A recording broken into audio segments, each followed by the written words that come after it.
အားလုံးမင်္ဂလာပါဒီချာတို့ဒီ project မှာရှိမဲ့ level line လေးဆွဲပြချင်တယ်ပေါ့နော်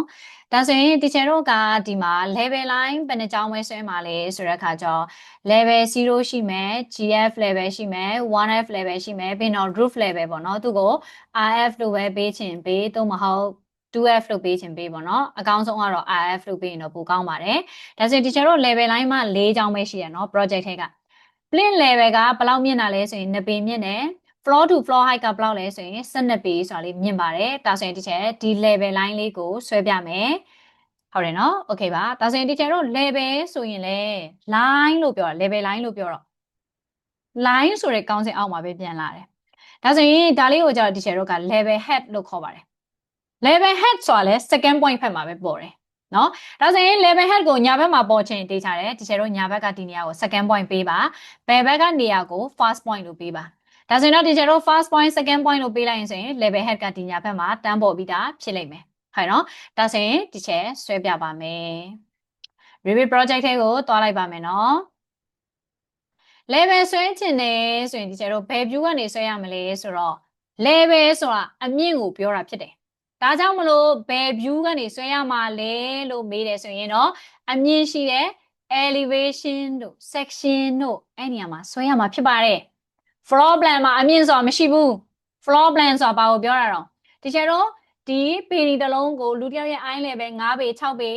အဲ့လိုအစရှိတာကနေဖြတ်ချလိုက်ပြီးတော့အပေါ်ပိုင်းရဲ့ဟာကိုခွာပြီးတော့အပေါ်စီးကနေကြည့်တာကို plan လို့ခေါ်တာအဲကြောင့်မလို့အဲ့နေရာမှာအမြင့်ဆိုတာဘာမှမရှိဘူးအမြင့်ဆိုတာဘယ်ကနေပဲရှိတာဘေးဘက်ကနေကြည့်တာဆိုတာ elevation တွေ section တွေ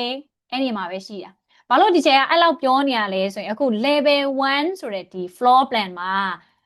elevation ဆိုတာကြီးက main နေပါတယ်ဘာကြောင့် main နေရလဲဆိုတော့ဆွဲလို့မရလို့ main တာနော်ဘာကြောင့်ဆွဲလို့မရလဲဆိုတော့ plan မှာ height ဆိုတာမရှိဘူးနော်ဒါကြောင့်မလို့ဘယ် view ကနေဝင်ရမလဲဆိုတော့ is elevation not elevation ကြိုက်တဲ့ elevation တစ်ခုခုထဲကိုဝင်လိုက်ပါဒါဆိုရင် is elevation ထဲကိုဒီချက်တစ်ပတ် click ခောက်ဝင်လိုက်မယ်ဒီချက်တော့မှာဆွဲပြီးသား level နှစ်ခုရှိတယ်ဘာကြောင့်လဲဆိုရင်ဒီ level နှစ်ခုရှိနေလို့ပဲဒီချက်တို့ရဲ့ floor plan မှာ level 1 level 2ဆိုတာပေါ်ပြီးသားဖြစ်နေပါတယ်ဒါကပြောရမယ်ဆိုရင်အလွယ်ရှင်းပြရမယ်ဆိုရင်ဒီ template ကိုဖန်တီးထားတဲ့လူကလေးကသူက level နှစ်ခုဆွဲပေးပြီးသားဖြစ်နေပါတယ်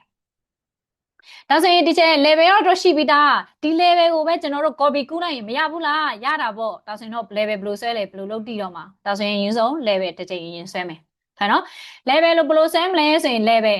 ရဲ့ shortcut က LL နော် level ရဲ့ shortcut က LL okay level ကိုသွားယူမယ်ဆွဲပြီးသား level line နဲ့ညီချင်တယ်ဆိုရင်ဘယ်လိုဆွဲရတာလဲဒီချက်ဒီနားလေးကို mouse လေးကိုရရလေးလာတင်ပြီးတော့သူကလေဘယ်နှပေခွာလဲဆိုတော့ rivet မှာတအားကောင်းတယ်နော်အဲ့မှာသူက10ပေအခွာမှာဆွဲချင်တယ်ဆိုရင် auto dimension 10ပေလို့ရောက်တဲ့ချိန်မှာ mouse ကိုရက်လိုက်တော့ကလေးလေးတစ်ချက်ချညာဘက် direction ကိုသွားမယ်ဒီကောင်လေးနဲ့ညီချင်တယ်မညီသေးဘူးဆိုတော့ dotted line မပေါ်တွေ့လားဒီမှာကြော်ထားတယ်ဆိုရင်လည်း dotted line မပေါ်တော့ညီပြီဟေးဆိုရင်တော့ဒီမှာ dotted line လေးပေါ်တယ်ဟုတ်နော် okay ဒါဆိုရင်ဒီမှာ level 3ဆိုဆွဲလိုက်ပြီနောက်တစ်ကြောင်းထပ်ဆွဲချင်သေးရဲ့ဒီချက်နော်အခုမှဆွဲတတ်တာဆိုတော့နောက်တစ်ကြောင်းထပ်ဆွဲချင်သေးရဲ့ okay auto dimension မှာ10ပေလို့ပေါ်နေပြီကလစ်လေးတစ်ချက်ချ direction ကိုဒီဘက်သွားမယ် second point dotted လေးပေါ်လာပြီခဏတော့အကြောင်းတူတယောက်မေးလိုက်ရနော် zoom in zoom out က score bar လေးကနေတွားလို့ရတယ်ပြီးရင်နောက်တစ်ခုကဘာလဲဆိုရင်တချို့အဲ့ဒီတချို့ကကြောက်ဘယ်ကနေသုံးတက်လဲဆိုတော့ဒီကျဲကတော့မသုံးတက်ဘူးပါတော့ touchpad ကနေလာအဲ့ဒီကိုဆွဲချက်အဲ့လိုလုပ်တာနော်အဲ့ဒါလုပ်ရင်ဒီကျဲကတော့ပိုကြပါတယ်ဒါဆိုရင်တော့ဒီနားလေးကိုဒီကျဲတော့ရောက်သွားပြီဆိုရင်ဒီနားလေးမှာကလစ်လေးတစ်ချက်ချနောက်ထပ် level တစ်ချောင်းဆွဲချင်နေတယ် okay ရတယ်ဒါဆိုရင်ညီချင်တယ်ညီအောင်ဆွဲပါနော်ဒီလိုကြီးဟိုကစလိုက်ဒီကစလိုက်အဲ့လိုမျိုးမဆွဲပါနဲ့ဒါဆိုရင်ညီချင်တယ်ဆိုရင်ဒီအပေါ်ကိုအမှ total လေးပေါ်နေရဆိုရင်ဒါညီနေရ10ပေဆိုတဲ့နေရာမှာစဆွဲချင်တယ်ဆိုရင်10ပေမှာကလစ်လေးတစ်ချက်ချလိုက်ပြီးပြီဆိုရင်ဒီဘက်ကိုသွားညီပြီးဆိုရင် total လေးပေါ်မယ် total လေးပေါ်ပြီးဆိုရင် second point ကိုကလစ်ချလိုက်တော့ဒါလေးကဘာနဲ့ဆွဲနေရလဲဆိုရင် draw ထဲက line ဆိုတာလေးနဲ့ဆွဲနေရဖြစ်တယ်ဟုတ်နော် okay ဒါဆိုရင်ဒီချက်ရေး big line ဆိုတာလေးတောင်ဒီချက်မသုံးပြခဲ့ဘူး grid line ဆွဲတော့ကခု level line မှာဆွဲပြမယ်နော်ဒါဆိုရင် big line ကောက်ပြမယ်အခု level 5ကိုရောက်သွားရင်နော်ဒီချက်တော့ဆက်ဆွဲလိုက်အောင်မယ် okay ဒါဆိုရင် level ဆိုတာလေးကိုယူလိုက်မယ် draw ထဲကဘာကိုသုံးပြမလဲဆိုရင် pick line ဘာကိုသုံးပြမလဲ pick line ကောက်တော့မယ်ကောက်စရာ level line တွေရှိတာလေ draw တဲ့က pick line ဆိုတော့ယူမယ်ကောက်တော့မှာမဟုတ်ဘူးဘလောက်ကောက်ပေးရမလဲ option မှာဖြေခဲ့ပါ level တစ်ခုနဲ့တစ်ခုကြားဘလောက်ကောက်ပေးရမလဲ offset တန်ဖိုးကိုဘလောက်ကောက်ရမယ်ဆိုတော့ distance တန်ဖိုးထည့်ခဲ့ပါအခုတော့ teacher က10ပေနဲ့ example ပြောတာเนาะဒါဆိုရင် teacher တို့က y5 ဆိုတာကို offset ပွားရတော့မယ်ဆိုရင်မှန်တာပြောရင်လေ teacher တို့ level မြင်းချောင်းတစ်ချောင်းကို offset ပွားတဲ့အချိန်မှာ teacher ဟိုလေခဏလေးเนาะဒီအပြင်မှာချောင်းမြင်းချောင်းလေးတစ်ချောင်းဆွဲပြလိုက်မယ်เนาะဘာလို့လဲဆိုရင် offset ပြောပြတဲ့အခါမှာ teacher တို့က offset ကိုအပေါ်သွားလို့ရတယ်အောက်သွားလို့ရတယ်ဆိုတော့ရှင်းပြခြင်းလို့အခုကကြအောက်ကကြ level တစ်ခုရှိနေတော့ teacher သွားပြီးတော့ lapping ထက်ရင်မမြင်ရလို့เนาะဒါဆိုရင် level ဆိုတာကို teacher ယူပြမယ် pick line ဆိုတာလေးကိုသုံးပါတယ်ဘယ်လောက်ခွာမလဲဆိုရင်10ပေဒါဆိုရင် option မှာ30 enter လို့ပေးပေထည့်ရိုက်စရာမလိုဒါဆိုရင် teacher တို့ဒီ level တစ်ကြောင်းလေးရှိတဲ့နေရာမှာနမူနာပြပြမယ်เนาะ teacher တို့ရဲ့ဂါစာကိုလေအဲ့ဒီ level line ရဲ့အပေါ်မှာတွားထားမယ်ဆိုရင် level line ကအပေါ်မှာပေါ်လာမယ်လို့ပြောတာ offset ကအကယ် mouse ကအောက်ကိုရောက်သွားပြီဒီမှာတွေ့လားဂါစာလေးက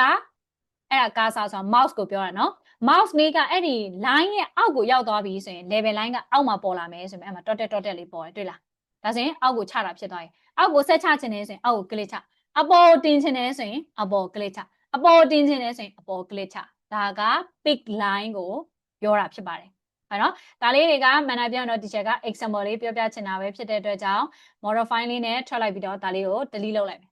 level line ကို delete လုပ်ရင်သူက confirm တောင်းပါတယ်ဒီ view တွေဖြတ်တော့မယ်တဲ့ဆိုပြီးတော့ warning box လေးတက်လာတယ်ဘာမှမဟုတ် okay လို့ပဲနေလိုက်ပြတ်သွားလိမ့်မယ်ဟုတ်နော်ဒါဆိုရင် teacher ကဒီမှာ level 5ဆိုတဲ့နေရာကနေစပြီးတော့ level လေးပြန်ဆွဲပြမယ်နော်ဒါဆိုရင် level ဆိုတာကိုယူလိုက်တယ် pick line လေးလုပ်ကြည့်တင်တယ်ဆိုရင် pick line ဆိုတာကိုယူပါ pick line ယူပြီးရတယ်သူက pick ကောက်မှာမဟုတ် offset ဆိုတဲ့နေရာမှာဘလောက်ခွာချင်တာလဲဆိုတာပေးမယ်10ပေခွာချင်တယ်level 5ရဲ့အပေါ်မှာ dot လေးပေါ်လာတာအပေါ်မှာဖြစ်ပါစေเนาะအဲ့တော့မှ click ချ dot လေးပေါ်လာတာအပေါ်မှာဖြစ်ပါစေအဲ့တော့မှ click ချ dot လေးပေါ်လာတာအပေါ်မှာဆိုမှ click ချဒါဆိုရင်ဒါလေးက pick line ကောက်တာဖြစ်ပါတယ် okay ဒီချက်ရေး copy ကူးလို့ကောမရဘူးလားဒီ level မှာဟမ် copy ကူးလို့ကောမရဘူးလား okay ရတာပေါ့ copy ကူးမယ်ညောင်ပြန်ပြီးတော့ copy ဆက်ကူးမယ် okay မကျေနပ်တဲ့ copy command ကိုကျွမ်းကြည့်မိလား10 enter 10 enter 10 enter 10 enter ဆိုပြီးတော့တောက်လျှောက်ကူးသွားမယ်တော်ပြီဒီလောက်ဆိုရင်များနေပြီเนาะ practice ကဒီလောက်ဆိုရင်များနေပြီ level 18ကိုရောက်သွားပြီဒါပေမဲ့အမြင့်က12ပဲဆိုတော့ပြောရမယ်ဆိုရင်12ထပ်စာပဲရှိပါသေးတယ်ဒါပေမဲ့ teacher တစ်ခုပြောပြချင်တယ်ဒီမှာကြည့်လိုက်ကျတော့ teacher တို့ level line ဆွဲလိုက်တယ်အပြန်အောင်ပဲပေါ်တယ် pick line ကောက်တယ်အပြန်အောင်ပဲပေါ်တယ်ဒါပေမဲ့ copy ယူလိုက်တော့မှဘာလို့ level head ကအမဲအောင်ဖြစ်သွားတာလဲအပြာရောင်နဲ့အမဲအောင်ပါကွဲလေမသိဘူး okay ဘာမှမဖြစ်ဘူးအပြာရောင်နဲ့အမဲအောင်ပါကွဲလေအမဲရောင်နဲ့တောက်လျှောက်ပေါ်ရတဲ့ဒီ level 14ကနေလုံးဝအပေါ်အထိက teacher တို့ရဲ့ project browser မှာပေါ်မလာတော့ဒီမှာတွေ့လားနာမည်လေးတွေ auto ပေါ်မလာတော့ဘူး floor plan ဆိုတာဆွဲမယ်ဆိုရင် level 14ကိုဆွဲမယ်ဆိုရင်မရှိဘူး drawing မှာတော့ရှိတယ်ဒါဆိုရင် teacher တို့အခုကဘာပြဿနာကိုဖြေရှင်းမလဲဆိုရင် floor plan မပေါ်ဘူးဆိုရင်ဘယ်ကနေပေါ်ကြမလဲเนาะ floor plan မပေါ်ဘူးဆိုရင်ဘယ်ကနေပေါ်ကြမလဲ okay ပြောပြပါမယ်